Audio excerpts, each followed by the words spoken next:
tear, it falls and hits the ground. A tree, it falls without a sound. A bird, it calls and sends you home. A man, he sits in the cold all alone. Hi, Brittany. Thank you so much for joining me on the Joy of Sunflowers. Please introduce yourself You. a little bit more. Sure. So I'm Brittany Budd. I am a wife and mom. I live in East Coast Canada. I was a stockbroker for 7 years, and now I own my own content marketing strategy company. Wow, Yeah, that has your original occupation. Very different. very different. Well, I'm glad you work. It was interesting. Yeah, yeah. I'm glad you work for Yeah. yourself now. Yes, It's a lot nicer. it is a lot nicer. Easier for the kids. Yes, yes. Yeah. Um, so let's start from the very beginning. Did you always Oh. know you wanted to have kids, or was it something that you sort of moved towards? Um, it's definitely something that I moved towards. I was never that kid that like loved to play with dolls and babies. When I got my first babysitting job, I was not like, woohoo, like I can't wait to play with these children. Um, and even like kind of, getting into my late teens, early 20s, the people that I was dating and things like that, I had no interest really in having children with them. But then when I met my husband and we got serious, I was like, oh, yeah, I want to have kids with you. I want to have lots of them. Yeah. It's a good way to be with your husband, Yeah. Yeah. You don't want to be the opposite. So, No, that's exactly right. So, we got married. We've been married for almost 11 years. We got married. Um, and it wasn't right away that we started trying for kids, but within the first year, we started trying to have kids. It took us longer than we anticipated for our first. We tried for, oh goodness, I think 7 or 8 months before we actually got pregnant with him. He's 8 now. He's going to be 9 in less than a month, and I can't believe it. Uh, our second was a complete accident. I was back on birth control, and my oldest was 5 months old, and we got pregnant with our second. wow. So that was a huge. We went through like I especially went through a ton of guilt being pregnant. There was guilt towards my oldest because I felt bad that he wasn't going to get as much one-on-one time with me as we planned for and anticipated and expected. And then every time I felt guilt for that, then I felt guilty for the baby that I was carrying because I felt bad like I was inadvertently saying I didn't want him, which of course I did want him. He just wasn't planned.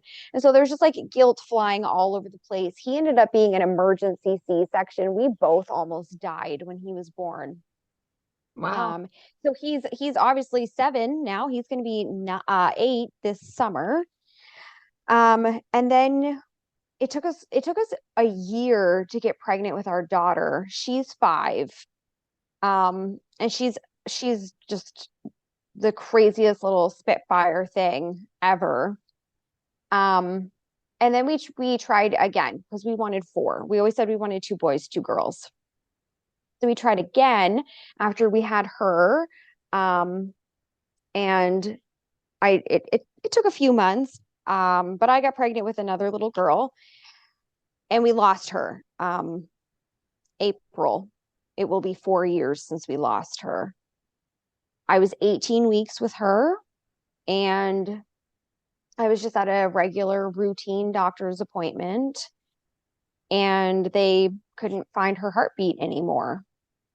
The nurse tried, the doctor tried, and then the doctor said, do you have anything to do the rest of the day? Because I need you to wait here. Because if I send you a referral to go to ultrasound, it could be a week, and you don't want to wait a week.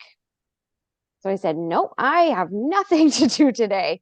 So I waited in her waiting room while she saw the rest of her patients. And then when she was done for the day, we went up a back stairwell in the hospital, and I popped up onto a bed and we did an ultrasound, and our girl was gone. So I was admitted. I was given the option, go home and wait for your body to realize that this has happened and miscarry on its own, or we can admit you and force you. So I said, I can't go home like this. I have 3 kids at home. My youngest was a year and a little bit. Like, nope, you need to admit me. You need to do this. And it was awful. It was extremely painful. They weren't managing my pain for this at all. It's so funny, if I was, you know, 32, 34, 36 weeks, onward, they would have given me anything I wanted, but they didn't give me hardly anything for the pain.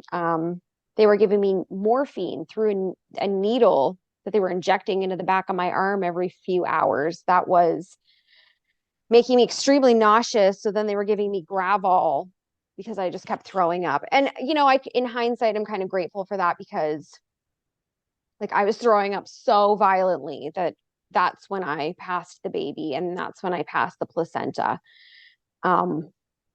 Like in those moments of like convulsion, which is good because I didn't want to have to like knowingly deliver the baby. And so we sent her for autopsy to see what happened, and it came back clear. I was healthy, she was healthy, everything was fine. So they said it was just like a freak accident.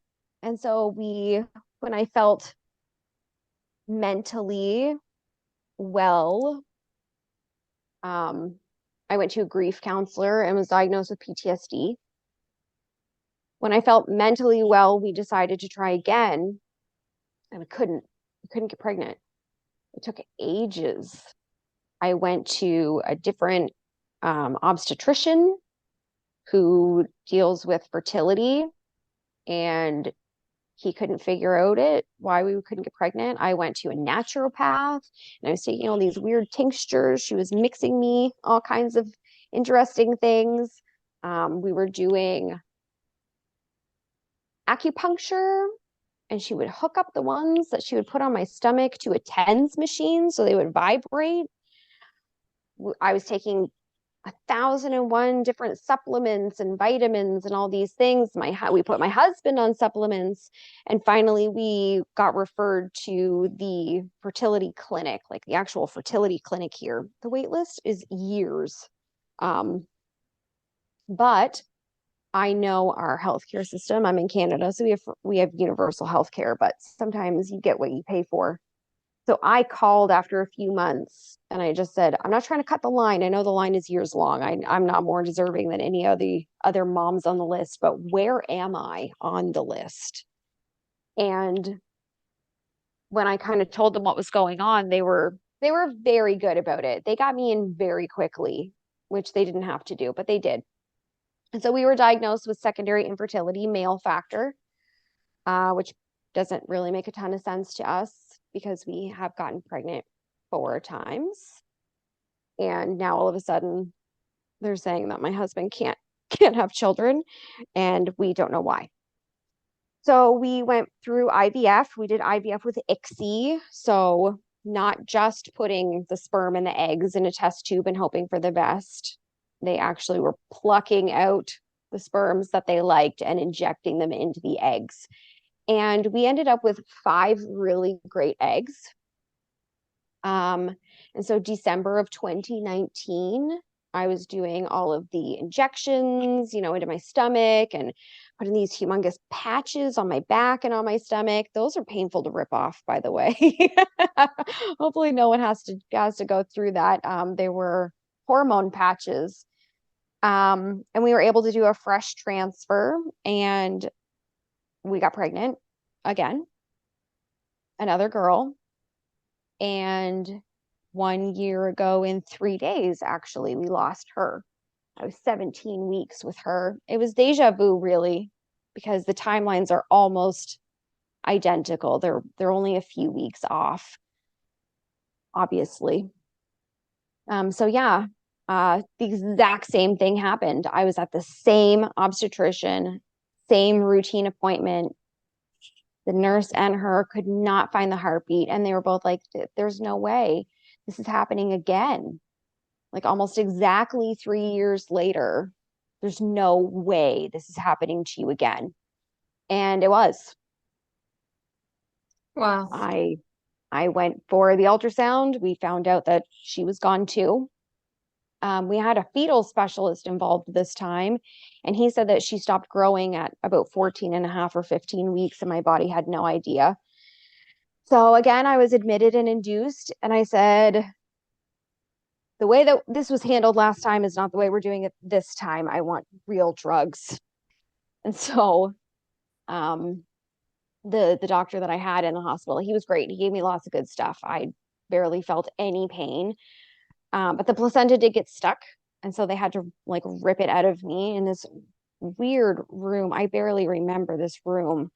But I had a morphine drip that time, and we were pushing that button a lot. It was extremely painful. And part of the placenta actually ended up staying behind. I didn't even pass it until July because they couldn't get it out.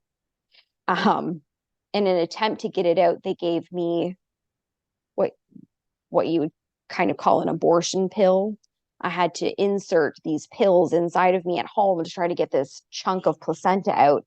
And I was warned, be ready, because this is going to make you feel like you are dying. You're going to feel like you're being ripped in half.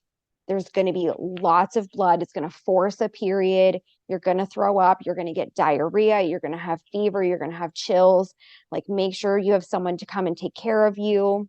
And especially since you still have 3 children at home. And it didn't even work. So they gave me a second round of it, and that didn't work either. I didn't have the pain. I didn't have the chills. It didn't do anything. Everyone was very shocked that it didn't work.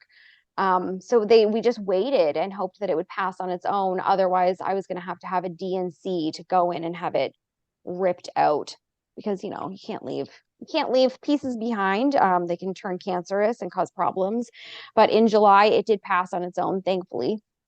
And so we did again another autopsy on the baby. We did additional blood work on me. They did a ton of blood work on my husband to do genetic testing, which I guess they don't usually do until you've had 3 miscarriages in a row. But again, I have 3 living children. If there was a problem genetically, why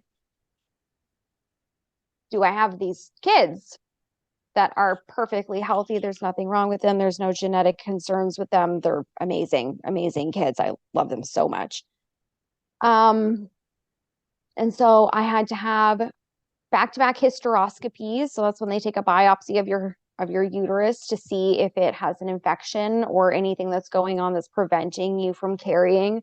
It's so stressful because, when I did the IVF the first time, everyone said, the fertility doctor, everybody, the chances of this happening to you again are so slim. It's a fraction of a percent that this happens to you again. And so when it happened again, everyone was just like, oh my goodness, what is going on? And so we still have 4 frozen embryos, and my most recent hysteroscopy was 8, maybe 9 weeks ago. So I should be getting a call any day with the results of that. And then we have to decide if we want to move forward. And that's a really tough question when you have embryos. If we didn't have embryos and I was going to have to go through it all over again, I would say no. But the fact that there are 4 embryos, and I know you can argue and go, well, the embryos aren't babies, blah, blah, blah. But when you have the embryos sitting in a frozen locker, they do feel like babies. So then you're like, oh my goodness, well, what do we do with the embryos if we don't want to get pregnant again? That makes me feel sick to think about. So yeah, it's a lot. It's a lot to go through. Yeah, personally, I mean, I know what an embryo is now. Like it took doing this event to find out what an embryo was. Yeah. But I mean, I consider that a baby, or as much of a baby as, you know, anything else, because it's the sperm meets the egg. So there you go. You know, Yeah. that makes a baby. Makes Not a baby. doesn't mean it's coming out into the world, obviously, but No. it makes a baby. And I actually have a very similar story to you. I had I've got 2 boys, 1 girl, and I had them first, Yep. and then I had 2 miscarriages. Wow. Yeah, but mine were early miscarriages, so before 7 weeks. One of them was a blighted ovum, which I didn't even know was a thing. So it was like, Yep. the sac was there, still growing, but there was no baby Yes. like growing in it. It Yes. was so weird. And then the My sister-in-law. yeah, it's such a weird thing. But yeah, and then the second loss, we don't know what happened because we never actually got to the ultrasound or anything stage. I just I found out I was pregnant. And then within a week I started bleeding. So Oh, yeah. terrible. But it's really a kicker when you have kids and you're like, Yes. but I have kids. What Right. What do you mean we can't this. have kids? What do you mean we have to do genetic testing? What are you talking about? Oh my We've goodness. done this dance. Yeah, like I did the thing. I got the kids. I did, like, you know, I'm Yeah. the textbook thing that you learn in school. What are you talking about? Now I'm not. How does Yeah. that change? What do you How mean? does that change? Yeah. Yeah, no, it's frustrating. And when you don't get any answers, because I didn't get anything at all, like no Yeah. answers at all. I have no idea what happened. Um, yeah, and we're never gonna know because I don't have any of the materials left from the baby. Yeah. Hey, how we say that, like Well, materials, like well, and you know what? We did have like at our how far along we were, like I delivered very small babies. And so even having a baby that you can look at and do a full autopsy on and check the blood and do all the things, I still don't have answers. They have no idea why this is happening to me. They're like, this is the freakiest thing we've ever seen. Like, that is not comforting in any way, shape, or form. I know it's like the things that they say, like it's like that. Oh yeah, this is so unlikely. This is so rare, and you're just like, well, Yeah. that Thank you. doesn't help me. Like, you know, I've had a few speakers who have been told, like, wow, there's a 1% chance, and she's like, great. So what other 1% chances I'm gonna fill? You know, like, am I gonna end up Yeah. in this as well? Um, Yes. it's not helpful. It's not helpful. It provides no answers at all. It's just something they No. say to, like, I think, you know, they're so uncomfortable in the situation and they don't know what to say to you. So they're just like, oh, well, you know, it's really rare. Yeah, here's some facts. Here's some stats for you. Yeah. It's really random. It happened to you. And, you know, yeah, you're unique and like it sucks for you. So, Yeah. Yeah. It's scary. It feels scarier because when you find out that there's like a very slim chance of these things happening and then it happens, you're just kind of like, why me? Why do I have to do the scary thing? My middle, the one that was a C-section, it's a 1 in 300 chance he had a prolapse cord. So that's when the cord comes out before the baby. So when I'm delivering him, he's suffocating himself. wow. Yeah, it's terrifying. It's terrifying. I thought for sure that he would be like severely damaged from like lack of oxygen, but we were lucky enough that if I had been anywhere else than laying in a hospital bed with a doctor's hand shoved up my hoo-ha, he would have died. Yeah. Yeah. And, you know, I have actually spoken to women where the cord got wrapped around the baby or wrapped around the neck Mhm. and the baby Yep. didn't make it. And I was so shocked at that because I mean I had 3 very healthy babies. I only had one problem, and that was with my last living child. And I had food poisoning. So he was, he was like in labor, food poisoning. So he was born limp, like really loose. It was terrifying. But he sort of like came to really quickly. Like it took a good sort of 3 days, but like he really kind of perked up. Like it wasn't like a long-term thing. But Good. yeah, it was terrifying. But with that, like I never had any cord things. Like there was never any question of any cord issues, and I didn't even know that half the problems that can occur exist until doing this event. Because then I started talking to women who were like, yeah, like due date came and I started contracting, and that was literally killing the baby.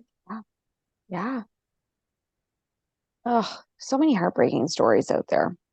And it's terrifying as well, because then you're like, well, now I'm terrified that's going to happen to me, because I'm I part have of a friend. Oh yeah, I have a friend. So in the umbilical cord, there's 3 like tubes. So there's like one to the baby, one to like take baby's waste away, and then like a backup. And she got all the way to 40 weeks, and 2 of the tubes like just kind of stopped working, and her baby starved to death in the womb, and she delivered a stillborn baby. Yeah, she made it the whole way. Like it's terrifying to be pregnant.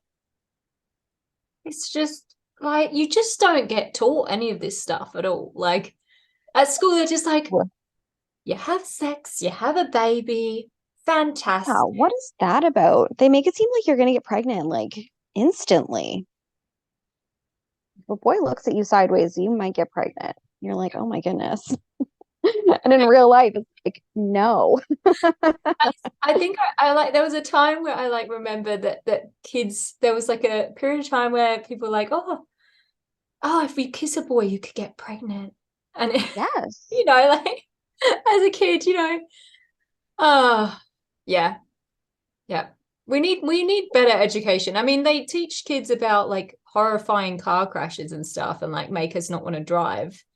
They should be teaching us about the possible problems that we could have having children, and how much of a miracle having a baby is. Because I didn't realize how much of a miracle it was until I actually had losses, and then I was like, oh my gosh, it is a miracle that they're born, that they're healthy and everything. It didn't even cross my mind. Did you have a similar experience, or were you kind of like always sort of a more grateful? Because I really wasn't. Like there was gratitude, but it wasn't as strong as it is now. With my first, I would say not as much, but then with my second, where he almost died, yes, I was like, oh my goodness, this is so scary. But then with my third, again, probably not as much as I should have, because I was sick with her. I was sicker with her than I was with the boys. But like when I went into labor, like she was born within an hour, and it was the easiest labor ever. So I do think that I probably took it for granted. And now I don't. Looking back, you're just kind of like, wow, like we're so lucky, we're so blessed. We have these little humans that we love, and they love us, and we get to be with them. Yeah. It's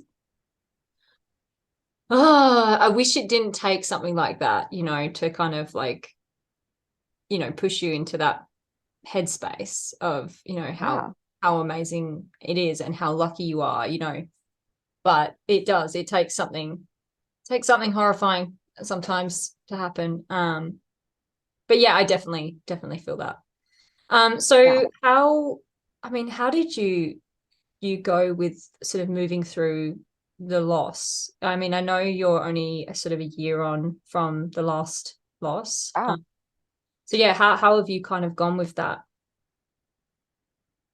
I didn't go to therapy or anything. Like I said, with the first, I was probably 6 months after the first before I realized, oh, I should probably get some help. So I went to a grief counselor and she was lovely. But then COVID hit, and so I couldn't go see her anymore. It's hard to believe it's been that long. But with the second, I didn't go to a grief counselor. I, looking back, I I felt like I was handling it really well. But I wasn't handling it as well as I thought I was. I was just kind of, unfortunately, if I look back on the last year, but even doing IVF was very triggering for my PTSD. The whole time that I was pregnant, I was just kind of in this weird fog because I was so scared that I was going to lose again, and I did.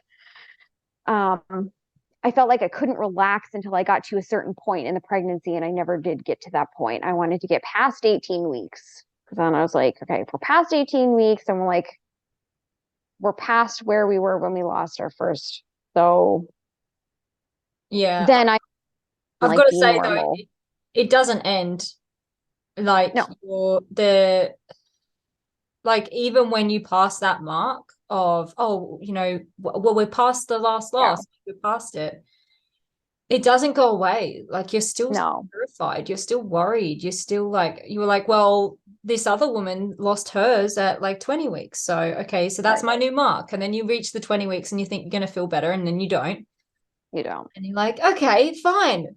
When am I going to feel better? And it's like, probably not until you have the baby in your arms. Yeah, yeah, pretty much.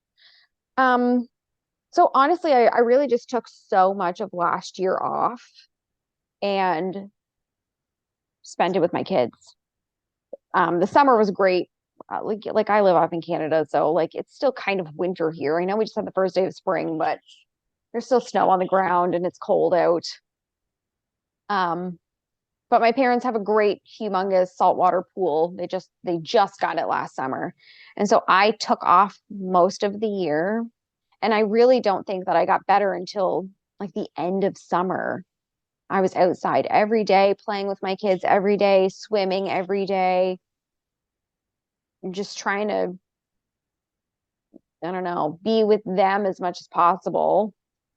And yeah, it was the fall. It was into the fall before I had probably been snapped out of it a little bit, but it was the fall that I was like, oh, I've been very unwell actually. And I just didn't realize it. I was just kind of going through the motions. And because I was able to go through the motions, I felt like I was fine, but I probably wasn't fine. I think as well, like you gave yourself that time, Hmm. your kids, and that's probably, I mean, that's probably the best thing you could have possibly done for yourself, Yeah. really, because Yeah. when you go through a loss, it's really devastating. It just kind of pushes you into a pit. So Yep. I think, yeah, giving yourself that time, I think, is important. I mean, I definitely found it really hard to do anything after my first loss. It took like 2 months, Yeah. everything to realize what was going on and for it to all pass. So Yep. for that 2 months, I was just like, I don't want to get up. I don't want to do anything. I felt in limbo. Hmm. And yeah, I just didn't do anything. Yeah. That's okay. You didn't have to in those moments. Yeah, there is some guilt like with the kids because you're like, oh, I should have been there for them. But then the other part of me is like, well, I mean, they saw that. They saw how important that baby was and how important they are, Yep. because they could see how important a baby is to me. Yeah. So yeah, That's and good. yeah, that's what I thought as well. I was like, because I know a lot of women get really worried about their kids and they're like, oh, you know, I don't want to put that on them and I don't want them to see how sad I am. But then it's like it grows them because they're seeing how you truly feel about their life. Yeah. So important. My kids still talk about their siblings. Like, they bring them up all the time. It's always shocking too, because, you know, they're so frank about it. Yeah. We went to a new church like a month ago or so, and one of the worship staff's wives came over and introduced herself to us. And my middle, so he's 7, she's like, oh, this, like, is this your family? So I was like, oh yeah, these are my kids, this is my husband. And my middle guy goes, and we also have 2 sisters that are dead. And like, it just struck me like, he's so frank and honest, but I wasn't expecting him to say it. So naturally I just burst into tears. I was so embarrassed, but she was great about it. But they talk about them all the time. They bring it up all the time. They ask me questions that I don't have answers to all the time. But I agree with you. I think it's so important that they see you, because it's real, right? And if we're kind of pretending like we're not feeling the way we're feeling, then are we not teaching our kids that if something similar happens, then you just pretend that you're fine? Yeah. Yeah. And I mean, So I've had a speaker where, like, she said it was like the elephant in the room. Like, you know, everyone knew what happened, but then no one would speak about it. So it, yeah, became this sort of thing. yep. And that was kind of like what we've been taught as women, though, too. It's like, oh, well, don't tell anyone you're pregnant until after your 12 weeks, because then you're in the safe zone. And it's like, why are we telling women they can't talk about it if they lose their babies before 12 weeks? Yeah. Like, that's just so toxic. Like, hush, hush, don't talk about it. And honestly, when I lost our first, and they were saying like, oh, it's a 1 in 4 chance, blah, blah, blah. The doctor there said, that's not true. He said, it's 1 in 2, but most people don't talk about it. And Wow. because we're not talking about it, it's 1 in 4 because that's what's on record. But there are women that have lost, especially under 12 weeks, who would just lose at home and never say anything, right? Like, I've lost the baby. I don't need to say anything. I don't need to go to a doctor or anything. Like, the baby's gone. So he said it's 50%. And I was like, that is insane. And then to realize that it's 50% and I already have 3 kids, like, statistically, I shouldn't have already had 3 kids right out of the gate. Yeah, I mean, I've always said that I think it's more than 1 in 4. Like, I've spoken to quite a few women now, and I'm like, it can't be. Like, it doesn't make any sense that it's 1 in 4, because when you start talking about it, you meet all these women, or even women in your circle, and they all start saying about like their losses, and you're like, didn't even know you'd gone through that. And Yep. you're like surrounded by loss, by women who have lost babies. And you're like, well, Yep. how is this 1 in 4? I don't understand. I mean, you've only had 1 kid, and, you know, I was like the statistic originally. I was like 1 in 4. So I had 3 kids, and then I had 1 miscarriage. And then I was like, great, I'm the statistic. And then I had another one, and then it was like, oh, thanks. No, I'm not even the statistic. Yeah. Which is a silly thing to be mad about. But that was like a part of me that was like, oh, you know. I know. But when we think about like hearing those stats and the odds, when we feel like we're kind of falling outside of it, then, you know, yeah, it makes us feel bad. Yeah, falling into it, we're just like, oh, okay, like, it sucks, but like, Right. you know, it's statistically, like, I fit the statistic, you know, Right. it's This is normal. we can normalize it, make ourselves feel a little bit better. But then you have a second loss and you're like, ah, dang it. Yeah. Now it doesn't make That's when you sense. start thinking like something's wrong with me. Mm. Even though there's not. The stats are wrong. No, all I have to do is have 3 more kids, and and then it'll even out. then I'll be back in the statistic. Yeah, 1 in 4. Yeah. because it will be one in Yeah. that, one in this force. So maybe not, I don't know. Yeah. My kids want me to have a lot more kids, and I'm just like, well, there's no Mine guarantee. do too. Yeah, Mine do too. we already had 2 losses, and Yeah. you know, they get pregnant again and again and again. Like, we can lose, and yeah. Yeah. It's heavy. Yeah. And then you have that ticking clock as a woman. It's really annoying. Yeah. Yeah. I'm gonna be 37 this year. I am 30 this year. So, You still have lots of time. I am considered geriatric. well, that's what I thought. And then I had 2 losses, and I was like, what? But I'm 29. Yeah. Why, you know? Yeah. Yeah. And my first loss was actually on my 29th birthday. So I was like, how does Oh, this make sense? that's hard. That's hard. So, yeah. Yeah. But mine were last year, May and September. Oh, I'm sorry. Yeah. It's sucky. It is sucky. Yeah. Yeah. And the stories, some of them are just mind-blowing. Yeah. We women are amazing. Like, you're amazing. Like, every woman I Thank speak, you. So are you. wow, how are you guys just doing anything? You guys are amazing. Like, Yeah, but we have to because it's expected of us, right? Especially when we also have children. yeah, like Yeah. there's only so long you can go without, showering and doing things. Yeah. And then we're Yeah. like, okay, you know, better do something. The kids can't eat cereal all the time, and Well, they like it. they do. They At would least eat they like it. it. They would, Yes, mine are the same. and they might eat it dry from the packet.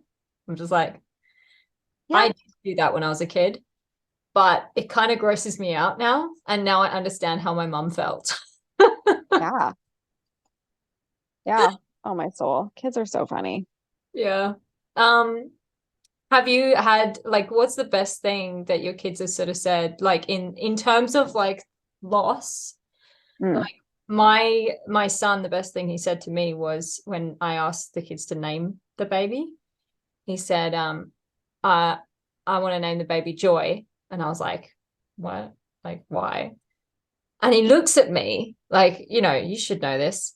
And I was like, okay, why? And he said, because the baby would be joyful in heaven with Jesus. Oh, But that get you right in the heart. it That's did. okay. It does get you right in the heart. My middle is like typical middle child. So he's like very like comedian, attention kind of guy. And when we lost our second, he was like, oh, well, now Phoenix has someone to play with in heaven. I was like, oh, you kill me, kid. That's so nice though, but also I really know. honest. I know. Ugh, these I do kids. that. Like, Yeah. yeah, but they have each other. It's Yeah. it's yeah. Yeah, man. It gets you through some things though. Like, Yeah. I'm 27 weeks right now. Um, Oh, congratulations. Thank you. You're Appreciate welcome. it. Yeah. It's a constant struggle every day. Yep. Yep. But then I've got it in my head. I'm like, well, if this baby is born in heaven, then it's got 2 siblings to be with. And if it's born here, then that's what I'd prefer. Yeah. Obviously. But yeah, it's definitely a struggle, and there's no feeling good. There's no like No. moment. Like, you get moments of hope and joy and stuff, like, obviously, like when you feel the baby or whatever it is, but there's always that little thought in the back of your mind, like, you don't know, and Yeah. this might not happen. Yeah. Yeah, it doesn't doesn't matter if you get over those hurdles of time. And every time you have an appointment as well, it's like, I've just not been booking any. I'm just not booking any. Leave me alone. I've had like if I'm not there, you can't say bad being things. like, yeah, like I need to see you. Like I haven't seen you. Like book an appointment. I'm just like, no. Yeah. That's okay. I'm blissfully unaware of things that are happening. This is great.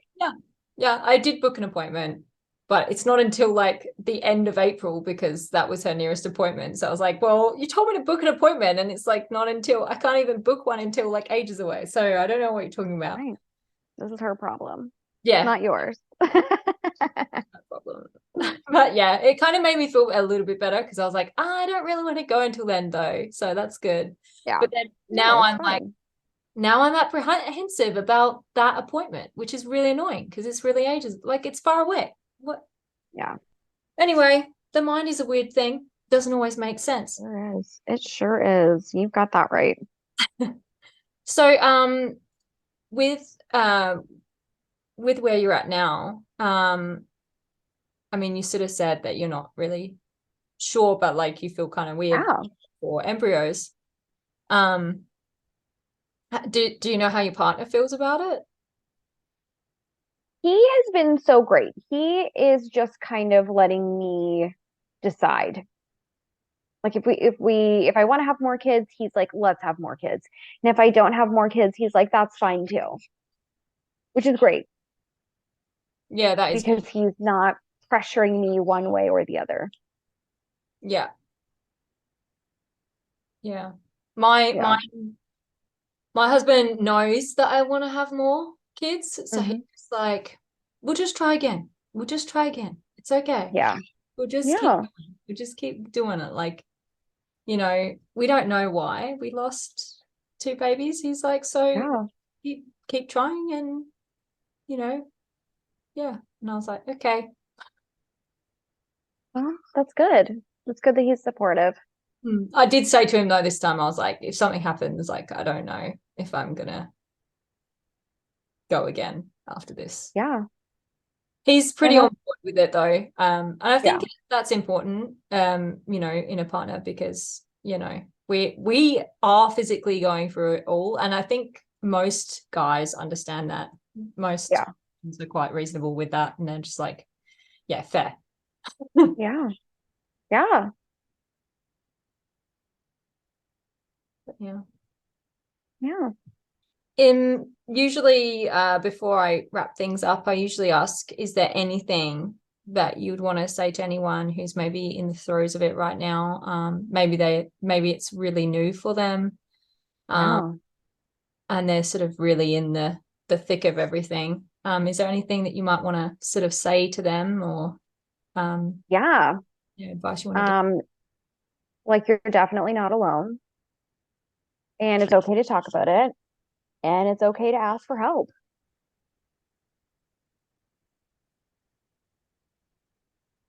It's hard to ask for help. But I know. As moms, we kind of have this do it all ourselves mentality sometimes, but this is not one of those things. This is one of those things where like the village that we don't actually have anymore is really important. So like get what you need. Let people help you. Someone's like, let me bring you dinner. Don't say no, say thanks. Like, let me come over and do laundry. Perfect. And even if you have a baby, even if you get all the way to the end and you have the baby and people are like, let's bring you food. Let's come and clean your house for you. Don't say no, say thank you. Yeah. Yeah. I mean, if you really feel like you can't handle anyone coming over, then sure, don't just say no, thank you. No. But if you can handle people, then yeah, you definitely need to, you know, just accept the help. Like, don't be like, oh, but you know, I don't want to put you out. Just accept it. It's really hard to do sometimes because you're like, oh, you know, but people wouldn't offer it if they didn't want to actually help you. Right. They just keep their mouths closed.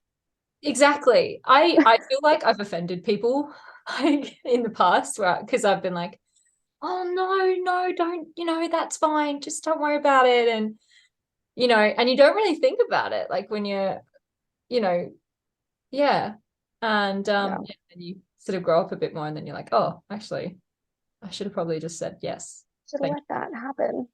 Yeah. Yeah, I should have let someone else cook and clean for me. What was I thinking?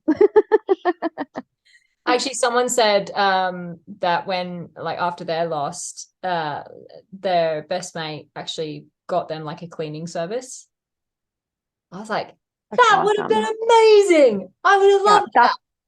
how do I put that on my registry? I feel like we need a lost registry. Why don't we have that? Yeah, we should. But Wait, most people don't talk about it.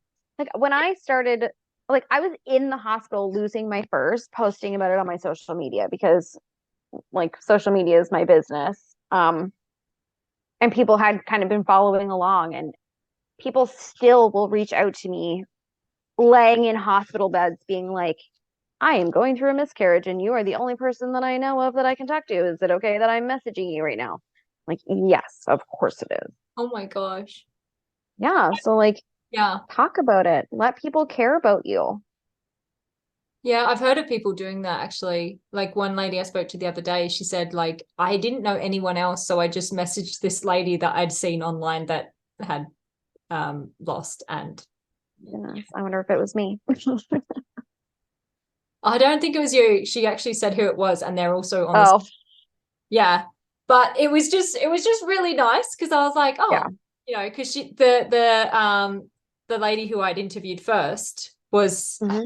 the one that she'd messaged, and she was like, oh, you should really talk to this lady as well. So they connected through me, like into the event. So Yeah. it was just really nice to kind of get, yeah, two different ladies who were connected in that sense. That's cool. But but yeah, it makes a big impact. Like Mhm. every time you speak to any woman who's going through it, like you are actually like making a massive difference in her Yeah.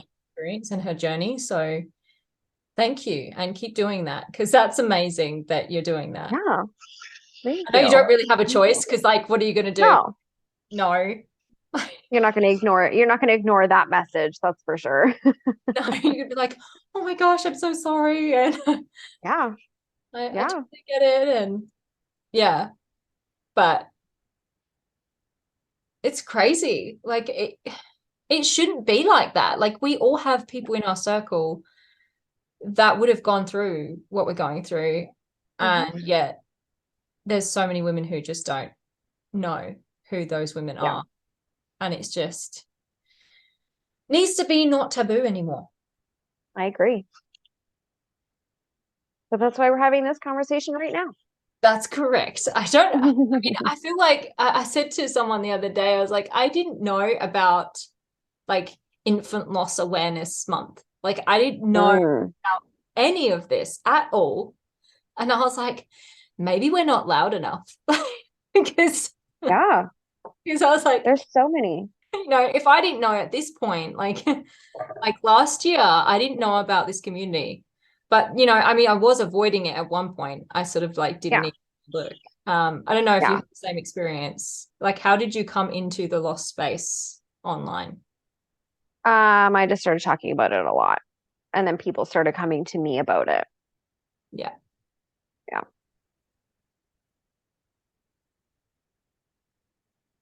It's a it's a very bizarre, surreal experience. And then to voice it and then have so many people talk to you about it, it's just mind-boggling. Yeah. You expect it to be louder, like in the world, in I don't know, social media, like mainstream, Yeah. and the TV doesn't represent anything. No. The I was thing like, about oh, talking about it a lot, though, is once you start talking about it a lot, like it becomes part of what people think about when they think about you. And people don't want that. People mm, don't want other people to look at them and go, oh, she lost a baby. So when you're talking about it, like even before our last loss, like it had been years, 3 years since I had been, you know, really going through the throes of it, and people would still reach out to me and ask me about it. Like in people's minds, like it doesn't matter like what my business is or how successful I am or the other things I talk about, people still go, oh, and she lost 2 babies. Like it just kind of becomes part of your identity. So I think people don't talk about it because they don't want to be associated with their losses. Sad. Yeah. It's like when you lose a husband too. Like if your husband passed away, be like, oh my goodness, there she is. She's so successful. She's blah blah blah blah blah blah, and she's a widow. The widower. Her husband died. Right? Like we can't get away from those things. Yeah, I think it's one of those things that we have to just accept as a, you know, lost mum. You don't have to write it on your profile. You don't have to put it on your wall. But no, if you don't want to. But I think just accepting that you are and you do fit in that space. And that's it, you know, it's a horrible thing that we've gone through. But this community is beautiful. Yeah. So, you know, it sucks and it's horrible. But yeah, we can't get away from what we've been through and what we are now. Yep. Yeah. It's taken me a while to accept that. It's taken doing this to accept that. Yeah. But yeah. Oh, the last question I have for you is, with your first loss, did things come back up for you when you had the second one? Like what kind? So a lot of people have sort of said to me, you know, like when they have another loss, it kind of brings the grief back from the first one. Oh yeah, of course. But I mean, I think that's probably to be expected with PTSD too, because it was just like I was reliving it over and over. So I was having tons of flashbacks, which just kind of like exacerbated the entire situation. Yeah. Yeah. Yeah. You did you actually get to hold the baby? Like so yeah. I was asked if I wanted to, and I couldn't for either. But my husband did. Yeah, fair. Yeah. Yeah, no, some women can't, and I think that, you know, you just have to go with what you handle. Yeah. You know, and I think it's such a like a personal thing, like whether you do it or not. And yeah, I've had some ladies say they did, and some ladies say they haven't. And some women have said they didn't even get the option, like they didn't even. Ooh. Yeah, but it's. I don't know how I would have felt. Like, I know when I gave birth to an egg, it was just kind of like, what? Right. What do I do now? You know? Yeah. It was just a sack thing. Yeah. It's not like I'm going to pick it up and hold it. No, exactly. Right. I just stared at it and I was like, ew. Ew. Well, yeah. That's probably a little bit different, right? Where you know that it was just a sack, there wasn't a baby inside of it, but I mean you still have this like emotional connection because you felt like there was a baby inside of it. Yeah, and like I mean the thing is they kept saying, you know, it could have been there but just not formed to an extent where you could see it, you know, on the scan. So I was like, so is it in there or isn't it, you know? And then it was kind of this whole mind, you know, mess up. So I was like, what are we supposed to do with this thing, you know? And I was like, should we put it in the freezer? Husband's like, for what? No. What are we keeping this for? No. What? So we can accidentally, like, I'm like, we're not going to accidentally cook it or anything. And he's just like, he's like, he was like, no, we're not gonna leave it in the freezer just for us to be terrified of it later. Right. Yeah. And then at what point you just like put it in the garbage or flush it down the toilet, like like which after one? you've kept it frozen. Yeah. Like, do you bury it? What do you do? I don't know. Partly I partly wish we had buried it, like, you know, so we'd had you know, because that's another thing. Like no one really talks about what to do after. Yeah. You know, you just don't know. You're just like, oh, you know, because normally when someone dies, you bury them or you cremate them and you do the whole Yeah. So they did mention that to us, like, what do you want to do? Do you want to have it cremated? Do you want us to call a funeral home? Do you want us to dispose of it? But because we were doing autopsies on both, we were just kind of like, you guys can deal with it, because we didn't know what that was all going to entail and what we would be getting back. Yeah. So there's a graveyard in town where they put all of the miscarried babies in a plot, and there's like a bench with like a little poem on it. Oh, wow. Yeah. Which is weird. I didn't know about that until I went to a bereaved mother's art class. And they were like, in the back corner of this graveyard is where all the babies are. So we were like, oh, we had no idea that was there. Cool. I haven't gone. I only just went to the art class in the summer. So I was only a couple of weeks, really, maybe a couple of months postpartum or from the last one. So I heard that and I was kind of like, I can't go up there. But now I'm starting to feel like maybe I could go up there and try to find this bench, but I don't know. We'll see. It's so weird, isn't it? Like they're all just there. They're all there. Yeah. No, I heard about it the other day, but not like properly. Like I didn't know that they had a bench and a thing. The lady who I was speaking to, she said, oh, they are offered like just putting it in a mass burial. And she was just like, of course I'm not going to do that. Like, and I was like, okay, you know, but hers was a lot further along and she held the baby and everything. So it was very full on. And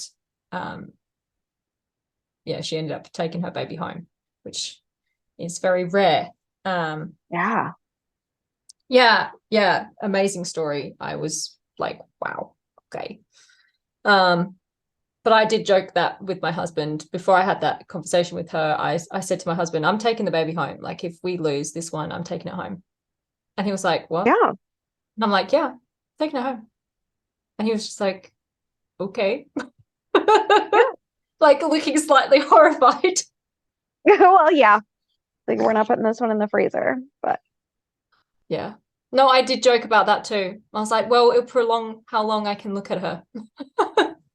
True. And he was just even more horrified. It's like, I don't want to open the freezer and see that. Like, no. No.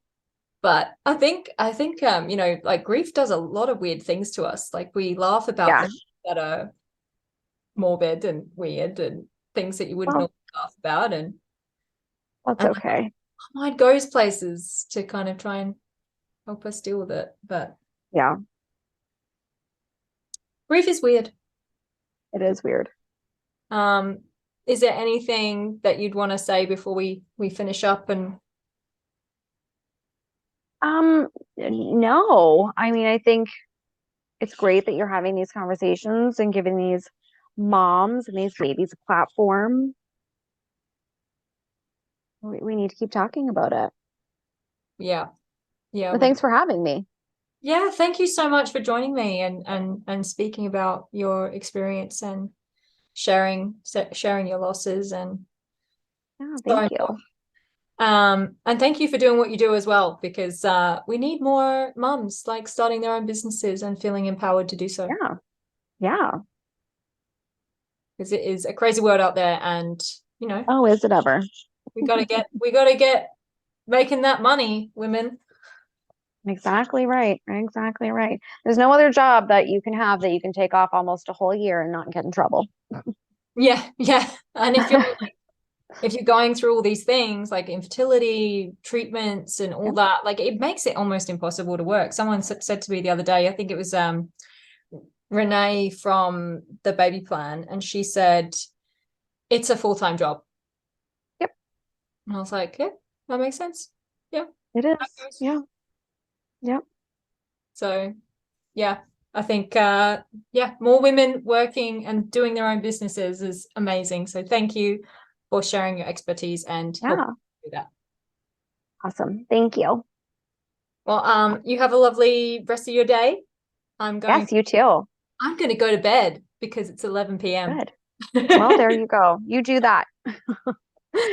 All right. I'll talk to you soon. Bye. Please note that all speakers, including experts and professionals, express information, views, and opinions that should not be used to diagnose, treat, cure, or prevent any medical conditions. If you have a medical issue, please consult a qualified professional. Speakers voice their own views, opinions, and conclusions, and they may not reflect the views, opinions, and conclusions of other speakers. Ella Rose, The Joy of Sunflowers, and its sponsors may not endorse all or any of the views, opinions, or conclusions expressed.